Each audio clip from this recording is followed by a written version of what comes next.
कहते हैं माँ यद मन भटकता है तो हमें कुछ बातों का ध्यान रखना चाहिए। किन बातों का?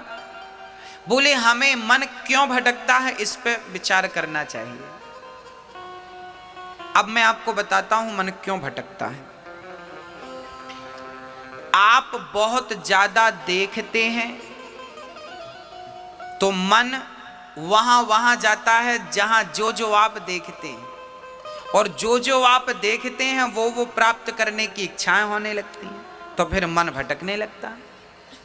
दूसरी बात, आप बहुत ज्यादा सुनते हैं इसके बारे में उसके बारे में, ये बात वो बात, तो फिर वो बात आप अकेले हैं तो गूंजती रहती। आज फलाने ने ये कहा, आज फलाने ने ये कहा, आज ऐसा कहा, ऐसा हो जाता तो ऐसा कर लेते, ऐसा कर लेते तो ऐसा हो जाता। ये मन भटकने लगा। आपका मन जरूरत से ज्यादा भटकने लगता है,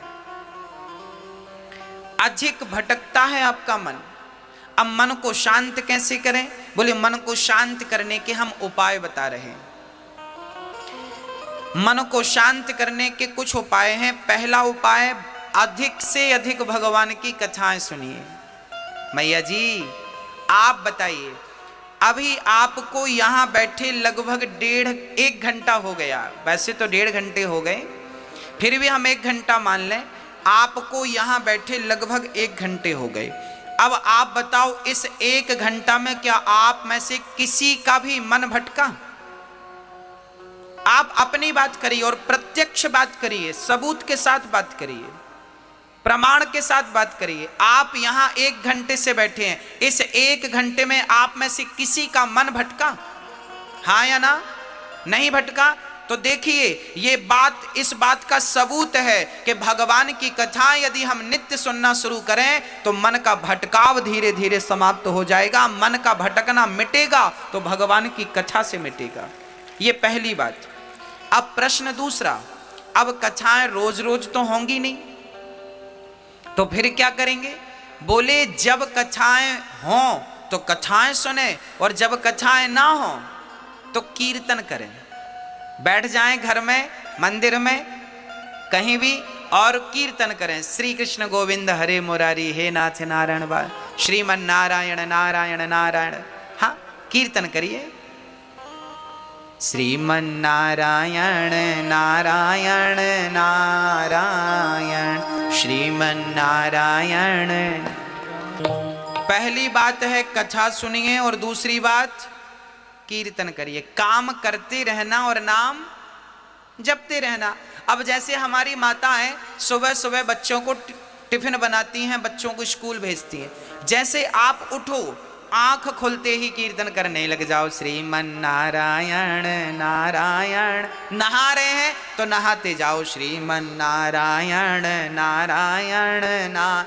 इसके बाद कपड़े पहन रहे हैं, कपड़े पहनिए, कीर्तन। अब बच्चों को, आपने माताएं बच्चों को उठाती हैं, बेटा उठो स्कूल चलना, उठो उठो। बच्चे उठ गए, माँ बच्चे के लिए टिफिन बना रही है, आज पूड़ी और सब्जी बना रही है, तो बढ़िया से आटा गूंथती जाओ और श्रीमन नारायण नारायण नारा, पूड़ी बेलती जाओ, श्रीमन नारायण नारायण।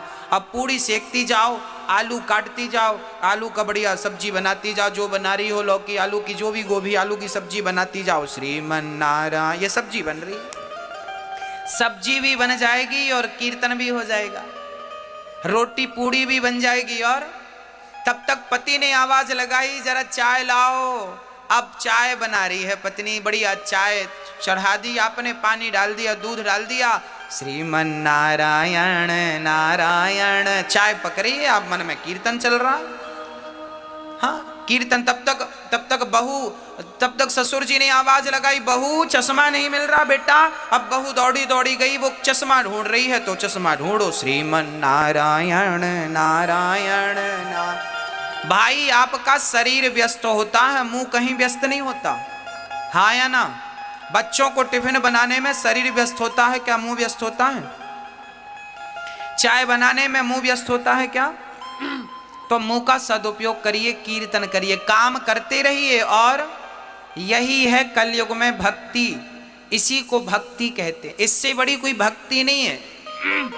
और ये पुरुषगण आप भी दुकान पर बैठो, कोई ग्राहक आए तो आइए राम जी, आइए श्याम जी, अपनी शब्द शैली बदल लीजिए। हर ग्राहक को, ग्राहक तो वैसे भी भगवान होता है, तो ग्राहक को आइए राम जी, आइए श्याम जी, आइए कन्हैया जी, क्या चाहिए, आइए राधा रानी, आइए, सारा काम करो। पर हर पल कोई नहीं है तो कीर्तन श्रीमन नारायण नारायण ना। किसान लोग खेती कर रहे हैं, कुदाड़ी फावड़ा चला रहे हैं, ट्रैक्टर चला रहे हैं, बुवाई कटाई जुताई जो कर रहे हो सब करो, पर काम करते समय, ट्रैक्टर चलाते समय आपका मुंह व्यस्त होता है क्या?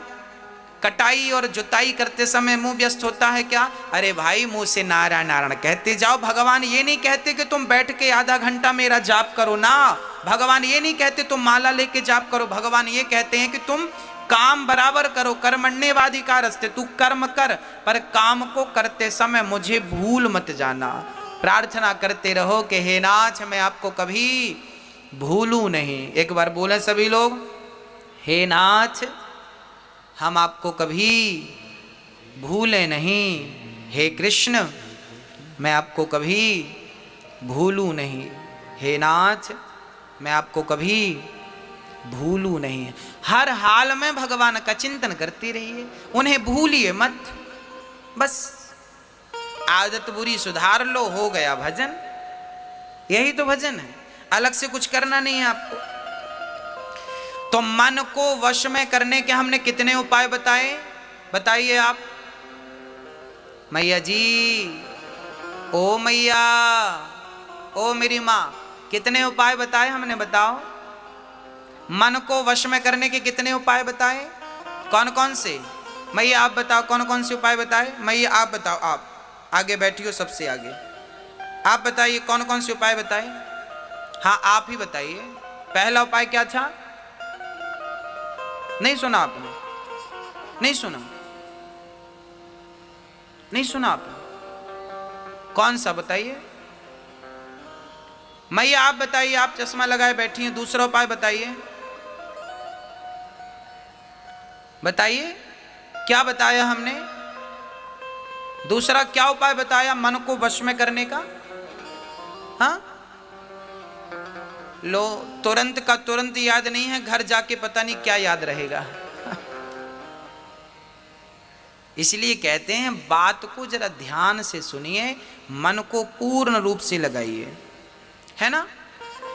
मन को वश में करना हो तो पहला काम है भगवान की कथाएं ज्यादा सुनो, दूसरा काम है कीर्तन ज्यादा करो, काम करते रहो और नाम जपते रहो। ये दो चीज यदि आपके अंदर आ गई तो मन धीरे धीरे, कितना भी बिगड़ा हुआ मन क्यों ना हो, वो धीरे धीरे केंद्रित हो जाएगा। और याद रखना मेरी माँ, जिस दिन मन बिल्कुल शांत हो गया उस दिन, उसके दूसरे दिन नहीं, उसी दिन परमात्मा की प्राप्ति आपको हो जाएगी। मैं आपको एक छोटा सा एग्जांपल देख के समझाता हूं। यदि सुई हिल रही है तो क्या हिलती हुई सुई में कोई धागा डाल सकता है? कहो हाँ या ना। नहीं, धागा डालने के लिए सुई को क्या करना पड़ेगा? स्थिर करना पड़ेगा। सुई स्थिर है तो उसमें धागा आसानी से चला जाएगा। उसी प्रकार मन जिस दिन स्थिर हो जाएगा उस दिन परमात्मा आसानी से आपके मन मंदिर में प्रवेश कर जाएगा। मन तो स्थिर हो, मन ही स्थिर नहीं है।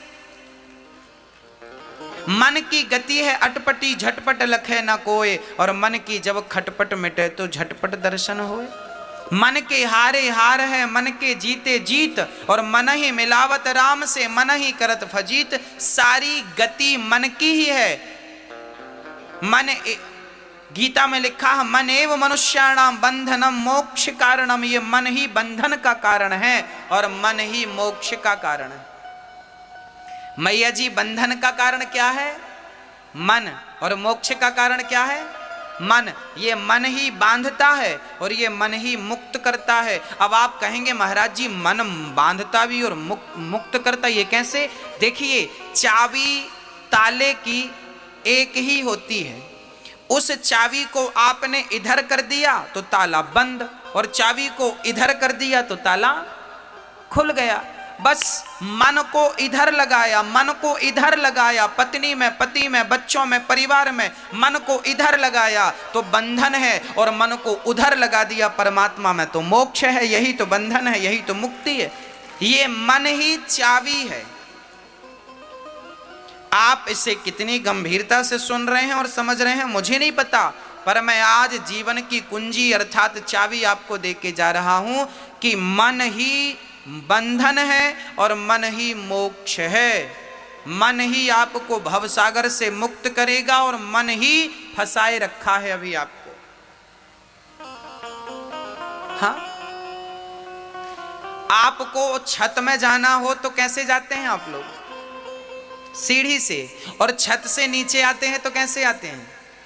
सीढ़ी ही ऊपर ले जाती है और सीढ़ी ही नीचे लाती है। ये मन सीढ़ी है, ये मन भगवान में लगाओगे तो ये मन ऊपर ले जाएगा, और मन संसार के विषयों में लगाओगे ना तो मन नीचे गड्ढे में लाके डाल देगा। मन ही सीढ़ी है। अब आप समझिएगा, ये जो मन है इसे शांत कैसे किया जाए? कथा और कीर्तन से शांत किया जा सकता है। अब मैं मन की कितनी विकृतियां हैं मैं उन पर प्रकाश डालता हूं। अच्छा मैया जी ये बताओ, आपके दुख का कारण क्या है? बताइए। आप कहती हो ना महाराज जी हम बड़े दुखी हैं, हम बड़े परेशान हैं, हमारे साथ ये हो रहा है, हमारे साथ। आपके दुख का कारण क्या है? जोर से बोलो। आपके दुख का कारण है मन। क्या कारण है?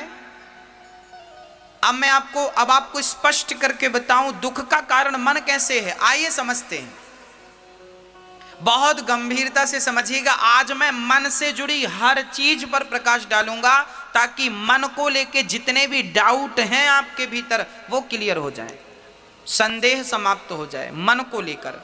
और मन बहुत बड़ी चीज है, समझिएगा। अच्छा एक बात बताइए, हमारी माताएं इतना सा पेंडल सोने का पहने गले पे, उसे भी मंगलसूत्र कहते हैं। और माताओं से कहो क्यों इतने से पेंडल से तुम खुश हो? नहीं, मन कहता है इतना बड़ा हो, कम से कम 4 लोगों को दिखे तो कि हमारे गले पे कुछ है।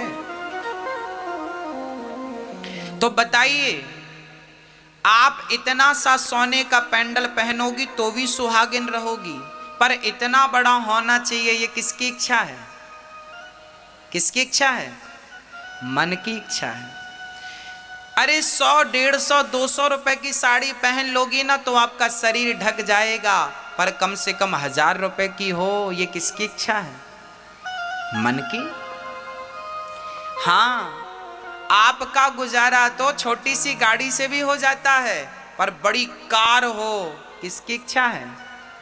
अरे गुजारा तो छोटे से घर में भी हो जाता है, पर बड़ा आलीशान बंगला हो, ये किसकी इच्छा है? ये आपकी इच्छा नहीं है, ये तो मन की इच्छा है। पूरी जिंदगी आपका मन आपसे गुलामी कराता है और आप अपने मन की गुलामी करते हैं, और मन की इच्छाएं पूरी करते करते करते करते आप खुद पूरे हो जाते हैं। क्या मन की इच्छाएं पूरी होती हैं? आज तक के इतिहास में किसी के मन की इच्छाएं पूरी भई? क्या रावण के मन की हो सकी? क्या कंस के मन की हो सकी? क्या सिकंदर के मन की हो सकी? हां, याद रखना भक्तों, एक होती है जरूरत और एक होती है इच्छा। जरूरत हमारी क्या है मेरी मां? रोटी, कपड़ा, मकान और शिक्षा। ये हमारी क्या है? ये क्या है हमारी? ये हमारी जरूरत है। रोटी, कपड़ा, मकान, शिक्षा हमारी जरूरत है, पर हमारी गाड़ी हो, बंगला हो, नाम हो, पद हो, प्रतिष्ठा हो, खेती हो, बाड़ी हो, ये क्या है? ये जरूरत नहीं है, ये तो इच्छा है और जरूरत तो भिखारियों की पूरी हो जाती है, और इच्छाएं तो बड़े बड़े राजा महाराजाओं की पूरी नहीं होती। इसलिए जिंदगी जरूरत के हिसाब से होनी चाहिए, इच्छाओं के हिसाब से। जिंदगी में जरूरत तो हो मेरी मां, पर जिंदगी में इच्छाएं ना हो। आप जरूरत में और इच्छा में अंतर समझ रहे हैं कि नहीं? मैं जरूरत और इच्छा में अंतर बोल रहा हूं। जरूरत है रोटी कपड़ा मकान शिक्षा, और इच्छा तो फिर इच्छाएं तो पूरी होंगी नहीं आपकी। आज आप सरपंच बन जाओ तो आपकी इच्छा होगी हम ये मंत्री बन जाएं, तो फिर मुख्यमंत्री बन जाएं, तो फिर प्रधानमंत्री बन जाएं, तो ये इच्छाएं बढ़ती जाएंगी बढ़ती जाएंगी बढ़ती जाएंगी, किसी की पूरी नहीं भई तो आप और हम कहीं के नहीं हैं। इसलिए मन को ज्यादा तवज्जो ना दें, मन को ज्यादा आप महत्व ना दें, मन को पड़े रहने दीजिए। मन की ज्यादा ना सुना करो। आप लोग ना मन की सुनते हो, इसलिए वो आपको परेशान करता है। अच्छा एक बार क्या हुआ, एक राजा ने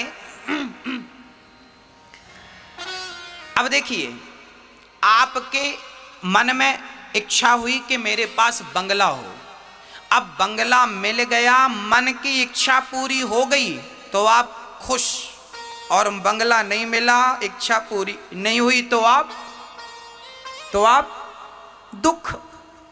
सुख और दुख कहीं बाहर से नहीं आते, मन की इच्छाएं पूरी हो जाना ही सुख है, और मन की इच्छाएं पूरी ना होना ही दुख। सबके साथ स्त्रियों की इच्छा है कि मेरे गले पे बड़ा हार हो, मिल गया तो खुश, और नहीं मिला तो दुख। पुरुष की इच्छा है मेरी खेती बाड़ी हो, मेरा नाम हो गया खुश, नहीं हुआ दुख। एक छोटी सी बच्ची रो रही थी, पापा मोबाइल दिला दो, पापा ने मोबाइल दिला दिया तो खुश, और नहीं दिलाया तो दुख। तो सुख और दुख आपकी इच्छाओं पर निर्भर हुआ कि नहीं? इच्छाओं से उत्पन्न हुआ ना। सुख और दुख कहीं भी बाहर से नहीं आता, आपकी इच्छा ही सुख को जन्म देती है, और आपकी इच्छा ही आपके दुख को जन्म देती है। इसलिए सुख दुख यदि जन्म लेते हैं तो मन से, इसलिए मन में ज्यादा इच्छाएं ना रखिए। जिनकी इच्छाएं कम है वो लोग बहुत सुखी हैं, और जिनकी इच्छाएं ज्यादा हैं वो आज बहुत दुखी हैं। आपके दुख का कारण क्या है? जोर से बोलो। आपके दुख का कारण क्या है? आपका मन और आपके मन की इच्छाएं। आपकी जरूरत से ज्यादा इच्छाएं आपको क्या देती हैं? क्या देती हैं? दुख देती हैं। एक राजा थे, उन्होंने एक बकरे को खड़ा किया और नगर में डिंडोरा पीटा कि जो बंदा इस बकरे का पेट भरेगा उसे हम इनाम देंगे। इनाम क्या देंगे? बोले अपना आधा राज्य उसे इनाम में दे देंगे। शर्त क्या है? बकरे का पेट भरना है। अब बताइए, क्या बकरे का पेट भरना कोई कठिन बात थी? लोग ले गए, महाराज जी हम लाते हैं। दिन भर जंगल में हरी हरी घास खिलाई, शाम को पेट भर गया, बकरा बिल्कुल खिल गया, लाकर खड़ा किया। राजा साहब बकरे का पेट भर गया, आधा राज्य दो। राजा ने कहा मैं पहले चेक तो करूं कि पेट भरा कि नहीं। तो हरी हरी घास राजा ने उठाकर उसके सामने डाला कि पेट भरा होगा तो नहीं खाएगा, और नहीं भरा होगा तो। अब बकरे को जैसे ही राजा ने घास डाला तो बकरा खाना शुरू किया। अब खाया तो राजा ने कहा पेट भरा होता तो खाता नहीं, खा रहा है इसका तभी इसका पेट नहीं भरा, चलो इसे दंड दिया जाए। ऐसे करते करते महीनों बीत गए।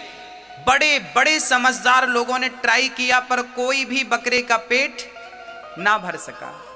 आप बताइए बकरे का पेट भरता है? कितना भी खिलाओ पर थोड़ी सी घास देखेगा तो फिर वो खाएगा। सही है क्या? हाँ या ना? सही है।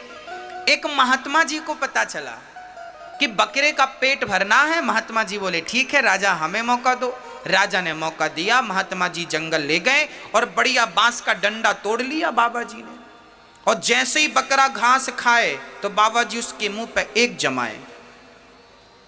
बकरा दूर खड़ा, बकरा बाबा की तरफ देखे, फिर घास खाने जाए बाबा, फिर उसके मुंह पे एक लाठी जमाए।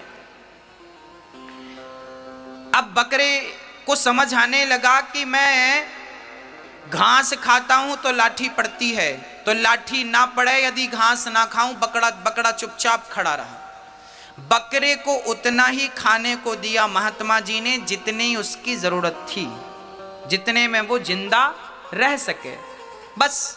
अब अधिक घास खाए तो लाठी पड़े। अब बकरा चुपचाप खड़ा, आंख बंद करके, ऐसा लगा मानो इसे सन्यास हो गया। शाम को महात्मा जी ने बकरे को खड़ा कर दिया राज दरबार में। महाराज पेट भरा है इसका। राजा ने देखा बकरे का पेट बिल्कुल खाली दिख रहा था। राजा बोले पेट खाली है।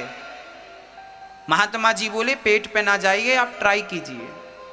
राजा ने घास डाला जैसे ही, तो महात्मा जी बकरे ने सबसे पहले बाबा को देखा। बाबा ने कहा बेटा खाना मत। महात्मा जी की बात मान ली, बकरे ने आंख बंद कर ली।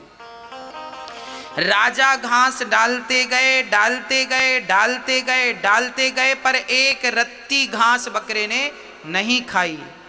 राजा चरणों में गिर पड़े, महात्मा जी ये कैसा पेट भर दिया आपने। महात्मा जी बोले बेटा जैसे बकरे का पेट कभी नहीं भर सकते आप, ऐसे इस मन का पेट कभी नहीं भर सकते आप। ये मन ही बकरा है।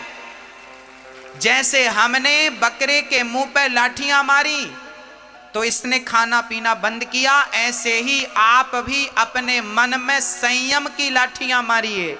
देखना इंद्रियों के न घोड़े बढ़े, इनमें संयम के हरदम कोड़े पड़े। इनको रथ के सुमार्ग लगाते चलो और मन से गोविंद गोपाल गाते चलो। संयम जानते हैं ना, मेरी इच्छा हो रही है कि मैं रसगुल्ला खाऊं, परंतु इच्छा तो हो रही है, पर मैं बोलूं ना मैं नहीं खाऊंगा क्योंकि ये नुकसानदायक है।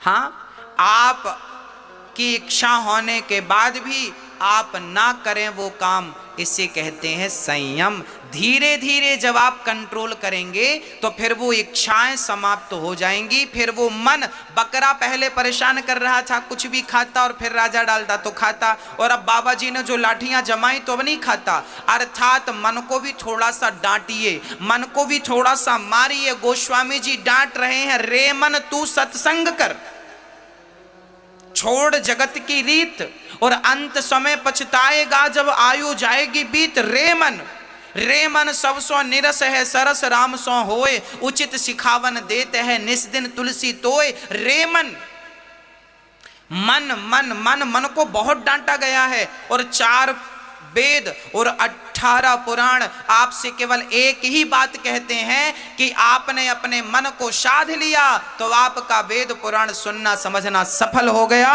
और मन कंट्रोल ना कर सके तो सब कुछ करने के बाद भी आपने मन को कंट्रोल नहीं किया तो सब बेकार। इसलिए गोस्वामी जी कहते हैं कि निर्मल मन जन सो मोहि पावा, और मोहि कपट छल छिद्र ना भावा। भगवान को कौन सा मन पसंद है मेरी मां?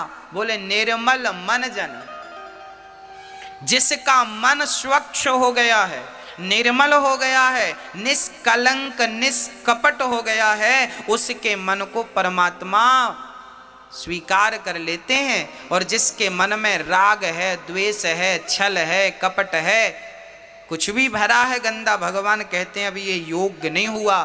तो मन को आप ठीक करें। कैसे ठीक करें? बोले कथाएं सुने, अधिक से अधिक कीर्तन करें और इच्छाएं कम करें। ये उपाय मन को ठीक करने के हैं। मन की जो बीमारी है उस बीमारी से आप इस प्रकार से बच सकते हैं। किस किस को ये बातें समझ में आ गई? हाथ उठाओ।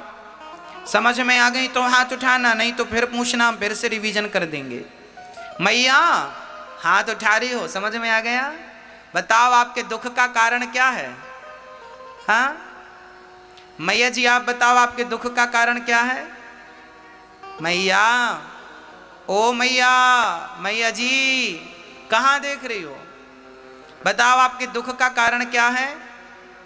मन। मन भर बोलेंगे तो बात अधूरी रहेगी। आपके दुख का कारण है आपकी अधिक इच्छाएं। मन की अधिक इच्छाएं आपके दुख का कारण है। यदि आप बोलेंगे दुख का कारण मन है, तो फिर आप सामने वालों को समझा नहीं पाएंगे ना। इसलिए पूरी बात बोलिए कि दुख का कारण है मन की अधिक इच्छाएं, ये दुख का कारण है। और सुख का कारण है मन का संतोषी हो जाना। गौधन गजधन